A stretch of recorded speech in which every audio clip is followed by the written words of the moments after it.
नमस्कार दोस्तों, मैं कुंवर प्रशांत सिंह मढ़ाड़।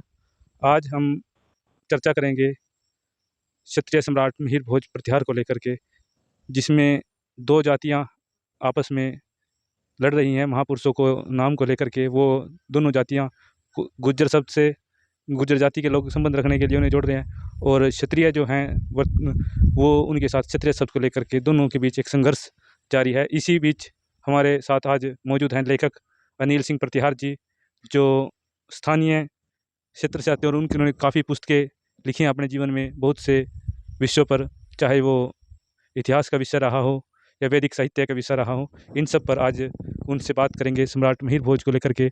वह अपने शोध में सम्राट मिहिर भोज। धन्यवाद, आप आए। हाँ, अभी आपने जो एक विषय लिया है, ज्वलंत विषय है कि सम्राट मिहिर भोज को लेकर 2 समाज आमने सामने आ चुके हैं।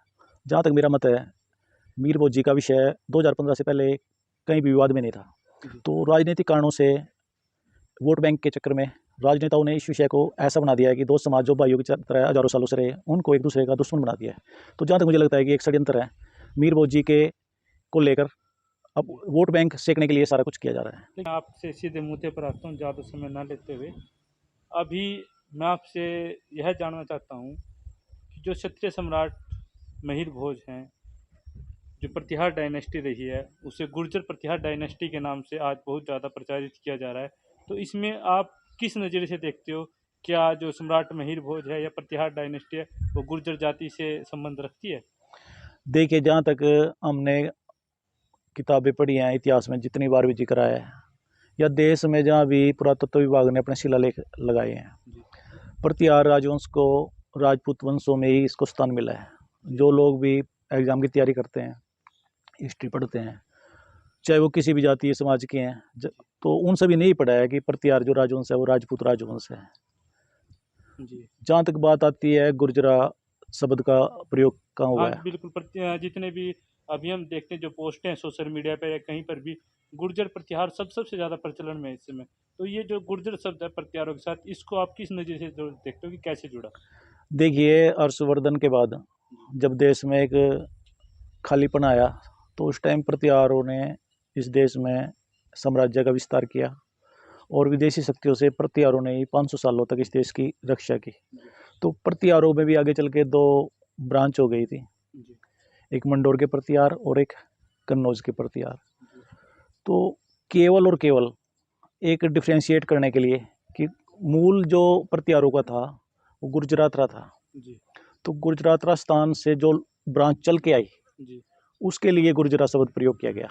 यानी कि आप जो कह रहे हैं कि जो गुर्जर शब्द आया, वह मंडोर के प्रतिहार भी एक समय में शासन कर रहे थे, मंडोर में भी। हाँ, और गुजरात में भी शासन कर रहे थे। हाँ। तो उन दोनों को एक पहचान देने के लिए कि कौन सा वंश कहाँ पर शासन कर रहा है, इसलिए गुर्जर शब्द जुड़ा।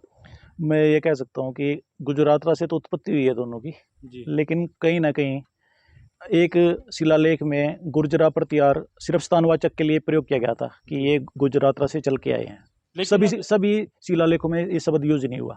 अच्छा। केवल एक ही शिलालेख में ये शब्द यूज हुआ है, तो वो से केवल स्थानवाचक के लिए था कि जैसे गुर्जर जो शब्द है प्रतिहार डायनेस्टी के लिए आपको सबसे पहले किस राजा या किस अभिलेख में प्राप्त होता है? देखिए प्रशांत जी, जो प्रतिहार राजवंश के सबसे पहले प्रसिद्ध राजा हुए नागभट्ट जी हुए जी। तो हमें नागभट्ट जी के पुत्र वत्सराज जी का शिलालेख प्राप्त होता है जी। उस शिलालेख में उन्होंने गुज्जर शब्द का वर्णन किया है, लेकिन वे ये कहते हैं कि मेरे पिता, यानी उनके पिता, उसकी प्रशंसा में कहते हैं के जो पिता नागभट्ट थे, उन्होंने गुजरात क्षेत्र के गुर्जरों को मार भगाया। अच्छा। तो इस आधार पे देख सकते हैं कि गुर्जरों का और नागभट्ट जी का तो एक तरह से संघर्ष हुआ था, जिसमें उन्होंने उनको पराजित किया था।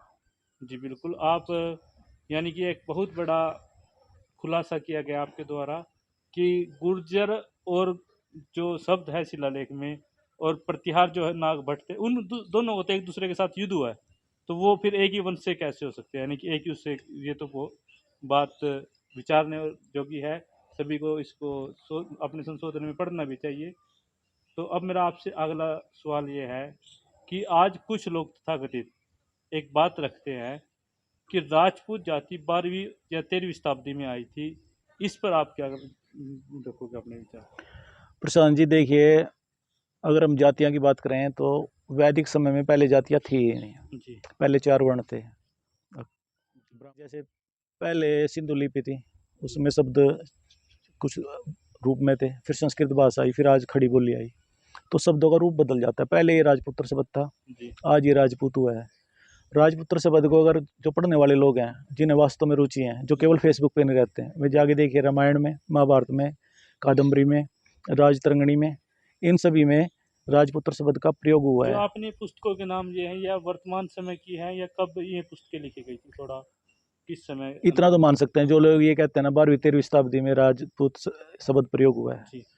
संस इनको आप 2000 साल पुरानी तो मान ही सकते हैं। यानी कि जिन किताबों का आपने नाम लिया 2000 साल पुरानी है, हाँ। और आप कहते हो कि राजपुत्र शब्द क्षत्रियों के लिए प्रयोग में हुआ कहीं ना 2000 साल पुरानी सारी किताबें नहीं कह सकते, लेकिन मैं कहता हूँ संस्कृत भाषा का जैसे विकास हुआ ना, जी। और संस्कृत में रामायण महाभारत आई है, तो लगभग लगभग इतना काल मान सकते हैं आप जी। कि 2000 साल तो हो चुके हैं संस्कृत भाषा में पुस्तक तो लिखे फिर हुए। ये राजपुत्र से राजपूत कैसे हो गया उसमें आते आते? पहले पुत्र शब्द होता था, आज पूत है, उसमें क्या है। पहले पितृ शब्द होता था, आज पिता है। पहले मातृ शब्द होता था, आज माता है। तो भाषा तो चेंज होती जी रहती है। बिल्कुल। अगर हम बात करें पाली भाषा की या प्राकृतिक भाषा में, तो पुत्र शब्द को पूत कहा गया है। हाँ। राज और पूत तो वो कहीं ना कहीं उसी से भी संबंध रखता होगा, मेरा मानना तो ये है, क्योंकि मैंने जहाँ तक पाली भाषा में शब्द पढ़ा था। और जहाँ तक बात पुस्तकों की भी छोड़ दें आप, जी। अगर हम शिलालेख की बात भी करें तो जी। गुप्त वंश का 419 ईस्वी के आसपास का एक शिलालेख है, जी। तो उसमें भी राजपुत्र शब्द का प्रयोग हुआ है। लेकिन आप लोग कहते हो कि राजपुत्र शब्द का प्रयोग हुआ है, राजपुत्र से ही राजपूत शब्द आया है। हमने भी देखा है, बहुत से इतिहासकारों की पुस्तकें हैं, उनमें भी हम मान देखते हैं कि राजपुत्र को ही राजपूत माना गया है। लेकिन कुछ लोग राजपुत्र को राजपूत क्यों नहीं मान रहे, इसके आप क्या कहोगे, उनको क्या मैसेज देना चाहोगे? ऐसा है, वो तो उनके अपने सोचने का, अपने दिमाग की संकीर्णता का दायरा है। जी। सभी को पता है, जी। देशज और विदेशज शब्द, या जो संस्कृत की व्याकरण पढ़ते हैं, उसमें सबको पता है कि पितृ शब्द से पिता, मातृ से माता, और पुत्र से ये पूत बना है। तो इसमें तो कोई लंबी चौड़ी साइंस वाली बात नहीं है। राजपुत्री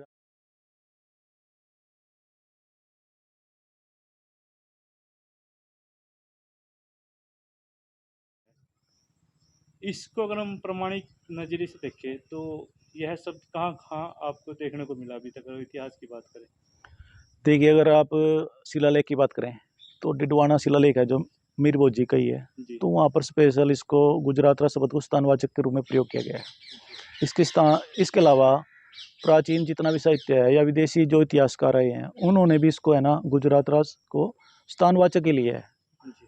गुर्जरा शब्द स्थानवाचक होता था, जातिवाचक किस रूप में चेंज हुआ, कैसे हुआ? अंतिम क्वेश्चन है, तो मैं आपसे यह जानना चाहता हूँ कि कैथल के अंदर राजपूत समाज के ऊपर बीजेपी और आरएसएस ने लाठीचार्ज करवाया था, जिसमें राजपूतों को सड़कों पर पीटा गया और उनकी पगड़ियों को पैरों में रोड़ा गया। तो इस विषय पर लेकर आप भी खुद स्वयं आरएसएस के विचारक हो, तो इस विषय पर आपका क्या विचार है? देखिए प्रशांत जी, जो कुछ कैथल में हुआ दुर्भाग्यपूर्ण था, लेकिन इसमें मैं एक संशोधन करना चाहूँगा। वहाँ पे जो लाठीचार्ज हुआ वो भाजपा नेताओं के कहने पे हुआ। अच्छा। संघ की इन्वॉल्वमेंट आप नहीं कह सकते, क्योंकि संघ अपना अलग कार्य करता है जी। और भाजपा का अपना एक काम करने का तरीका अलग है। जहाँ तक संघ के कार्यकर्ता हैं, संघ का कार्यकर्ता कभी नहीं चाहता कि ये जातिवाद फैले। ये भाजपा के कुछ लीडर, जिन्हें भाजपा के लीडर भी नहीं कह सकते, क्योंकि पार्टियों में लीडर कोई भी हो सकता है, किसी भी दल से, एक आज इधर हैं कल परसों उधर हैं। लीडर चाहे भाजपा का हो चाहे कांग्रेस का हो, उन्हें वोट से, बैंक से मतलब है।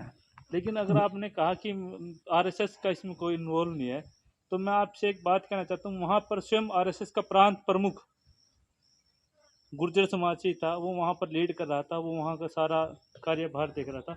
तो आप इसको कैसे नकार सकते हो? देखिए अगर उसके अंदर हिंदूवाद होता, तो वो उसके लिए काम करता, देखिए हिंदू प्रशांत, शब्द के लिए। या बीजेपी स्वयं अपने आप को हिंदूवादी सरकार बोलती है, क्षत्रिय समाज की तो मांग यही थी कि वो वहाँ पर हिंदू शब्द लिखा जाए, ना क्षत्रिय ना गुर्जर। तो इसमें हम कैसे कह सकते हैं कि आरएसएस इन्वॉल्व नहीं है? प्रशांत जी, मैं आपकी एक बात से तो सहमत हूँ कि जी। दुख का विषय है कि ये जो सरकार है हिंदूवादी सरकार है। जी। और हिंदूवाद के विषय पे ये सरकार आई है, पूरे देश में आई है। जिस सरकार का मोटो यही है कि सारे हिंदू समाज को एक किया जाए, और उसी समाज में एक जातिवाचक सूचक शब्द पर लाठीचार्ज हो, तो उसकी पीड़ा मुझे भी है। जी। मेरे जैसे असंख्य जो स्वयंसेवक है आरएसएस के, सबको दुख है उस बात का। जी। और उस दिन से हम सभी इतना मन खिन है जी। कि क्या भाजपा में ऐसे लोग आ गए हैं कि जिनके लिए जाति महत्वपूर्ण है, परिवार महत्वपूर्ण है। तो ये वास्तव में पीड़ादायक। एक आपने कहा कि बीजेपी और आरएसएस में मैंने बीजेपी का रोल नहीं था, तो मैं आपसे जानना चाहता हूं कि जो सह प्रांत प्रचारक सुरेंद्र सिंह जी थे, वो अपनी जाति को लेकर, जाति सूचक शब्द को लेकर कहीं ना कहीं अपने समाज के साथ खड़े रहे, लेकिन हिंदूवादी शब्द या हिंदूवादी विचारधारा के लिए उन्होंने समर्थन नहीं दिया। कहीं ना कहीं उन्होंने आरएसएस की जो विचारधारा था उसको भी नकारा है। तो इस विषय में आप क्या राय देंगे, आपका क्या विचार है? प्रशांत जी, सबसे पहली बात यह है कि जो विषय आपने लिया है जी। उनका कद और दायित्व इतना बड़ा है जी। कि हमें यकीन करना मुश्किल हो जाता है कि भाई उनकी सहमति से ये सब कुछ हुआ होगा। जी। लेकिन क्योंकि हमारे संघ के लोग जो भी जिला करनाल में थे जी। या पूरे राज्य में, वे इस प्रकरण से इतने दुखी हुए कि मैं खुद करनाल की मीटिंग में था, जी। और संघ के 42 के आसपास लोग थे, और टोटल भाजपा समेत 100 लोग थे। तो उस दिन सभी ने यही निर्णय लिया था कि जिस हिंदूवादी सरकार को लाने के लिए, जिस संगठन को खड़ा करने के लिए हमने इतना परिश्रम किया है, जी। जब उसमें इतना जातिवाद आ चुका है तो फिर कार्य करने का मन नहीं रहता। तो हम सभी लोगों ने उस दिन वहाँ पर एक तरह से यही निर्णय लिया था कि भाई अब हम आगे कार्य नहीं करेंगे। अगर सरकार वहाँ पर क्षत्रिय शब्द लगा देती है, क्या आप दोबारा फिर आरएसएस में जाओगे आप सभी? प्रशांत जी, जब तक कोर्ट का अभी तो यही निपटा है कि वहाँ क्षत्रिय लगेगा, गुर्जर लगेगा, भविष्य के गर्भ में क्या है। लेकिन हम एक बात कह सकते हैं कि हम सभी बेहद दुखी हैं जो सरकार का रवैया था और जो सरकार का कार्य करने की शैली थी। जो हमने सोचा था वो लगभग हमारे वो सपना ध्वस्त हुआ कहीं ना कहीं। जी। तो एक जो ये पूरे भारतवर्ष के अंदर आरएसएस को हरियाणा प्रदेश में राजपूतों ने टारगेट किया था, आरएसएस विरोधी नारे लगाए गए थे राजपूत समाज के द्वारा इतिहास को लेकर के। तो इसमें अगर हम बात करें तो भविष्य में आपको क्या लगता है, क्या क्षेत्रीय समाज आरएसएस की तरफ जाएगा युवा, या वो इस संगठन या इस विचारधारा से मुंह मोड़ चुका होगा? देखिए, जहाँ तक मुझे लगता है कि कहीं ना कहीं संगठन को लॉस तो हुआ है, जी। संघ और भाजपा को लॉस हुआ है इस प्रकरण का। भविष्य के लिए भी। भविष्य में भी कहीं ना कहीं लॉस है, और जो आने वाले चुनाव है, तो मैं बहुत ज़्यादा तो नहीं कहूँगा, इतना बड़ा मैं राजनीतिक पंडित नहीं हूँ, लेकिन वास्तव में हरियाणा में तो बहुत बड़ा लॉस होने वाला है। ये मैं दावे से कह सकता हूँ, पूरे देश में भी लॉस जरूर होगा। जी, आपका बहुत बहुत धन्यवाद हमारे साथ जुड़ने के लिए। भविष्य में फिर आपसे किसी विषय को लेकर के जुड़ेंगे। धन्यवाद। आभार।